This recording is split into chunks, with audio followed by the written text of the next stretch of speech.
Tantor Audio, a division of Recorded Books, presents The Wisdom of Anxiety, How Worry and Intrusive Thoughts Are Gifts to Help You Heal, by Sheryl Paul. Narrated by Leslie Howard. Publisher's note: this book is not intended as a substitute for the medical recommendations of physicians, mental health professionals, or other healthcare providers. Rather, it is intended to offer information to help the reader cooperate with physicians, mental health professionals, and healthcare providers in a mutual quest for optimal well-being. We advise readers to carefully review and understand the ideas presented, and to seek the advice of a qualified professional before attempting to use them. Jung observed that most of the neurosis, the feeling of fragmentation, the vacuum of meaning in modern lives, results from this isolation of the ego mind from the unconscious. If we try to ignore the inner world, as most of us do, the unconscious will find its way into our lives through pathology, our psychosomatic symptoms, compulsions, depressions, and neuroses.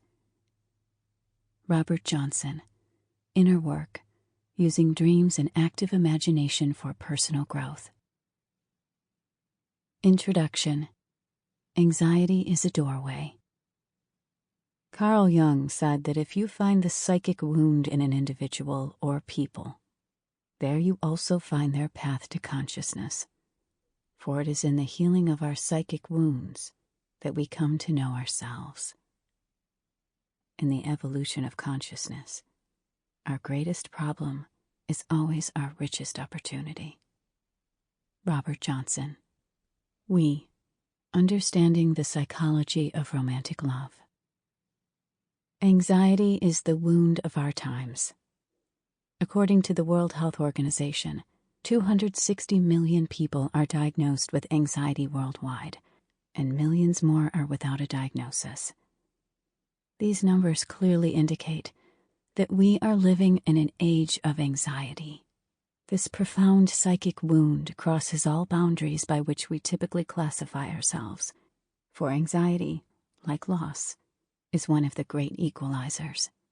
It doesn't matter how old you are, where you live, what you look like, how much money you make, your sexual orientation, or your gender. Eventually, everyone will meet anxiety in the dark of night. While the nature of the wound is clear, what is less clear from a mainstream perspective is how to address it. Guided by a Western mindset that seeks to erase pain in all forms, physical, emotional, mental, and spiritual, most people see anxiety and its cohort of symptoms as something to hide, deny, distract from, or eradicate.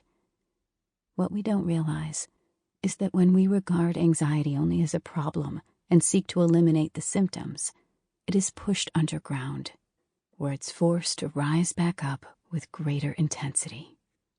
And we also miss the rich opportunity to evolve both individual and cultural consciousness that anxiety invites. For anxiety is both the wound and the messenger, and at the core of the message is an invitation to wake up. In order to decipher the specifics of its messages, we have to shift from a mindset of shame, which sees anxiety as evidence of brokenness, to a mindset of curiosity, which recognizes that anxiety is evidence of our sensitive heart, our imaginative mind, and our soul's desire to grow toward wholeness. Anxiety, when approached from the mindset of learning, directs you to something deep inside that needs to be seen, a call from soul to pay attention, an invitation from the well springs of being to turn inward and heal at the next layer of growth. One element that reduces the shame around anxiety is knowing that you're not alone. Normalization causes shame to shrink. From the cross-section of my worldwide audience, I hear the same symptoms and thoughts. What if I married the wrong person? What if I have a terminal illness? What if I run out of money? What if something horrible happens to someone I love? What if I hurt my baby? These are all clues that anxiety is the wound of our times, and that we're in the territory of the collective unconscious. Carl Jung coined the term collective unconscious to describe the part of the mind that is common to all humans, and these thoughts, emerging from a shared psyche, point to the archetypal themes and stories where anxiety constellates: relationships, health, money, parenthood, the need for safety and security. Over the years, clients have shared these thoughts in hushed tones, but because I write about them weekly on my blog, they know that they're not alone. One of the blessings of the internet is that the contents of the collective unconscious, formerly only accessible via dreams and myths, are now more widely accessible. You are far from alone with your anxiety, no matter how it manifests. Anxiety's emissaries arrive in many forms: worry, intrusive thoughts, obsessions, compulsions, insomnia, somatic symptoms. If we greet these emissaries with shame and try to sequester them into the far down, hidden recesses of psyche, they will gather in numbers and strength until we are forced to listen. As they scream for attention, the culturally induced shaming voices take over and say, "You're broken. You're fundamentally wrong. These thoughts and symptoms are evidence that there's something deeply, pathologically wrong with you. Don't talk about. Don't admit it. Try to get rid of it as quickly and cleanly as possible."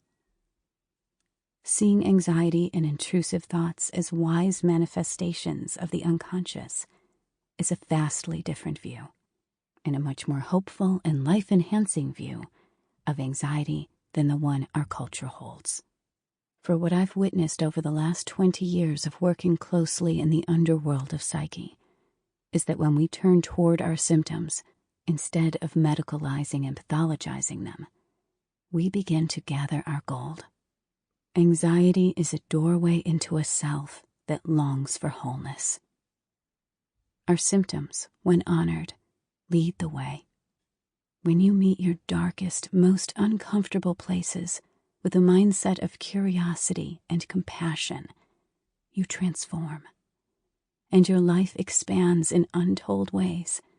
I've seen it countless times with my clients, my course members, my friends, my children, and in my own life.